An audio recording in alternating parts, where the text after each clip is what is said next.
je suis très fier d'être avec mon grand frère Elhadji Cellou Dalein Diallo. Je le dis ici et plus haut qu'ailleurs, son parti et lui, il constitue le véritable rempart à la dérive dictatoriale du professeur Alpha Condé.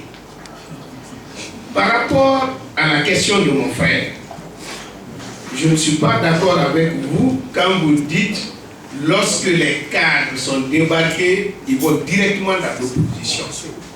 Le professeur Alpha Condé est au pouvoir il y a plus de 5 ans.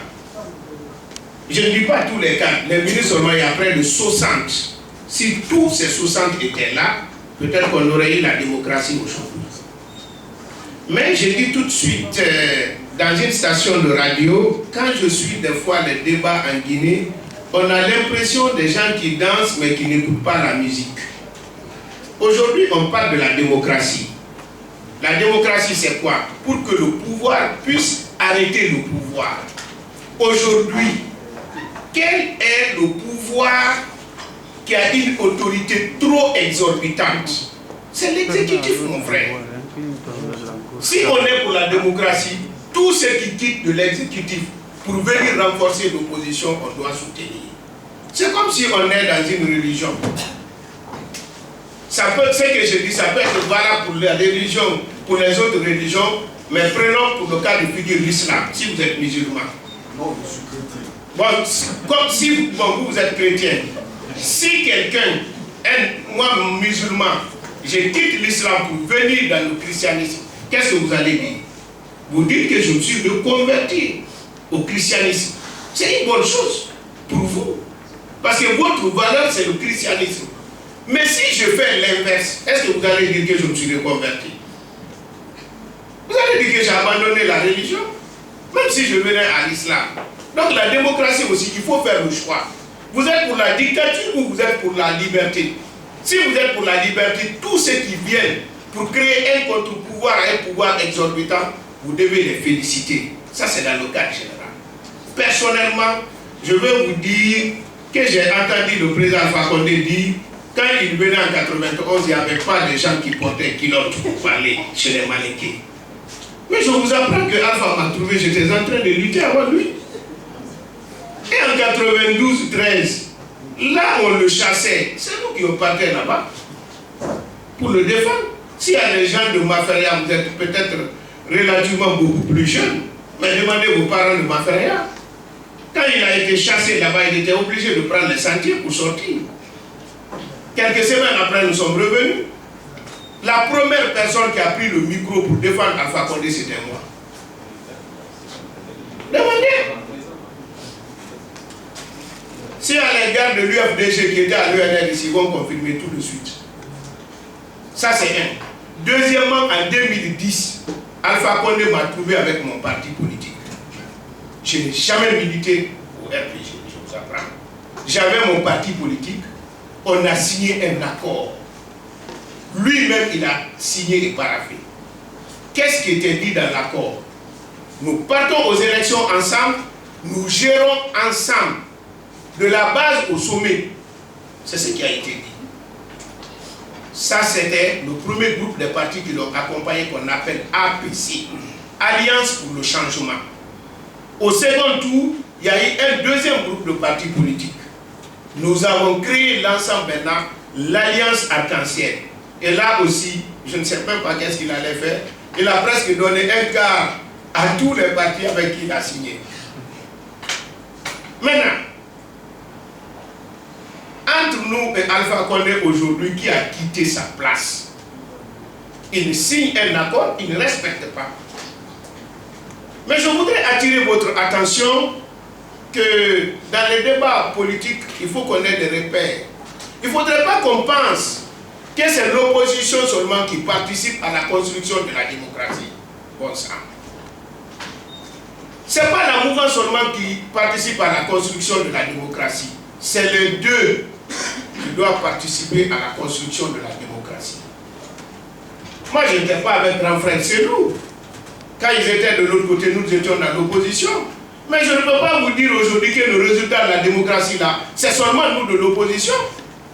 Alpha est venu au pouvoir en 2010, mais il a trouvé déjà les radios libres en Guinée. C'est tous les Guinéens qui ont participé à faire bouger les lignes. C'est eux qui ont participé à la consolidation, à l'instauration de cette démocratie. Donc ne pensez pas quand vous êtes de l'autre côté, vous êtes Satan. Non, ne faites pas comme le professeur Alpha Condé. C'est très grave pour nous.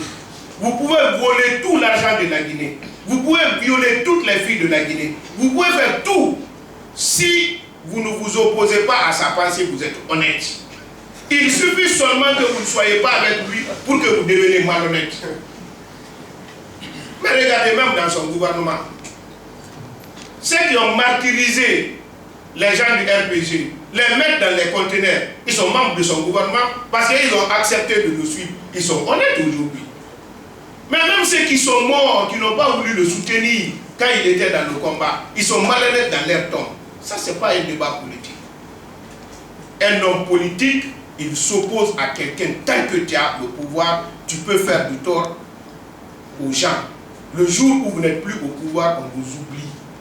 Je me suis opposé à Lansana Conté. Tout son mandat. Mais depuis qu'il n'est plus au pouvoir, qui m'a entendu parler de lui, même une fois? Ça n'a pas de sens. Ce n'est plus la politique, c'est la haine, si vous continuez à parler de lui. Encore une fois, je voudrais vous dire, et là mon grand frère a rappelé, que les actes, c'est pourquoi j'ai apprécié la question d'une dame de Global, une radio là. Elle m'a dit quels sont les actes que vous avez posés quand vous étiez dans l'autre côté, dans le sens de la démocratie. C'est une belle question. Mais il ne faut pas dire à un ministre, par exemple, vous êtes ministre, vous n'êtes pas venu parler. Mais si je viens à la place de l'opposition, où est le gouvernement? C'est l'opposition qui dénonce. Encore une fois, ne faites pas comme notre président. Il ne parvient pas encore à porter le goût du chef de l'État. Il n'a pas le droit de venir dire on a détourné 40 milliards au ministère de l'enseignement. C'est quoi c'est nous qui doit dire? Lui, il sanctionne, vous voyez qu'il a sanctionné. Il a changé, c'est ça son rôle. Un ministre ne vient pas dénoncer. Le ministre ne dénonce pas, il va changer. Mais ça, c'est même le prophète Mohamed P. Isali Souloui qui a dit, vous pouvez lutter contre le mal de trois manières. Par la main, par la bouche et le cœur. Quels sont ceux qui luttent contre le mal par la main? C'est ceux qui ont l'autorité et ils ne dénoncent pas. Il faut changer. Par la bouche, c'est vous la presse et nous autres. Parce qu'on n'a pas le pouvoir, on n'est pas là-bas. On dénonce pour que les gens changent. Et ensuite, pour terminer, pour ne pas garder le micro longtemps, je voudrais vous dire que vous avez participé quand même à faire avancer les choses. Même les manifestations de rue qu'on parle que c'est manque de stratégie, mon frère, je ne suis pas d'accord pour ça. J'étais de l'autre côté. Sans ces manifestations, vous pensez que vous aurez eu même les députés? L'Assemblée nationale, aussi imparfaite qu'elle soit aujourd'hui, elle a l'avantage quand même qu'on ait des députés. Sans cette manifestation, peut-être qu'on n'aurait jamais eu des députés. Sans cette manifestation, on ne peut pas mettre fin à la dérive dictatoriale. C'est vrai qu'il faut améliorer, il faut éviter que les pauvres comme nous autres ne soient pas gênés dans nos manifestations, ne subissent pas beaucoup. Et ça, il faut que l'opposition et ceux qui sont au pouvoir puissent assumer leurs responsabilités pour éviter ça. Mais le jour où on ne parlera plus de manifestation, il n'y a plus de démocratie. Pour terminer, j'ai lu un article dans la presse où, quand j'ai dit, j'ai été marqué par le fait que la présidente de l'UFDG, Madame Diallo, est partie me rendre visite. J'ai lu un journaliste qui a dit, entre la personne qui t'a envoyé pour le traitement et celle qui t'a rendu visite, qu'est-ce qui a mieux fait? Mais j'ai failli pleurer. Parce qu'on ne fait pas la différence entre l'argent de poche de Monsieur le Président et le budget de la Guinée. Je vous apprends. Pendant 5 ans. Je dis bien pendant 5 ans. Monsieur le Président de la République avait une dépense de fonctionnement de plus de 150 000 € dans un pays où les Guinéens n'avaient pas $1. La majorité des Guinéens n'ont pas $1 pour vivre. Et ce budget-là, c'est pour nous tous, d'ailleurs pour nous plus que le professeur Alpha Condé. Parce que moi, J'ai travaillé ici, ma maman a travaillé ici, mon père a travaillé ici. Le professeur, qu'est-ce qu'il a fait ici pour mériter ça? Celui qui a dit ça, il oublie que la femme de El Seydou Dalein Diallo a plus de droit dans le budget là que le président, parce que lui il a pris ce qu'il devait prendre.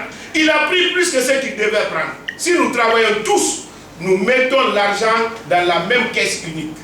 Tous les matins, moi je viens prendre 150 000 euros. Et vous, vous ne prenez rien. Le reste qui est là-bas, c'est pour qui? Donc le drame en Guinée, c'est ça. Mais je me rappelle en 1993, j'ai un ami vendeur de thé qui m'a dit, Makalera, le problème guinéen c'est quoi? J'ai dit, je ne sais pas. Et d'ici demain, une souris devient président de la République de Guinée, c'est les chats guinéens qui deviennent ses gardes-corps, ses bérets rouges. Parce que vous mettez quelqu'un au pouvoir aujourd'hui, demain vous faites du Dieu. Mon frère, c'est ce que j'ai refusé. Je l'ai refusé.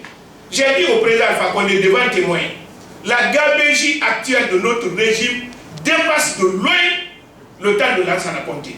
Demandez Fofana qui est chargé de relations avec les institutions. Ah bon? Oui, demandez-le. Je l'avais dit. Donc ce que moi je vais vous dire, notre objectif aujourd'hui c'est quoi? C'est amener la population à comprendre que le pouvoir là, c'est pour eux, qu'ils ont la possibilité de changer quand ils veulent. Mais quand ils ne veulent pas, ça ne changera pas. Et ça, c'est votre rôle pour les faire comprendre. Je vous remercie. D'accord.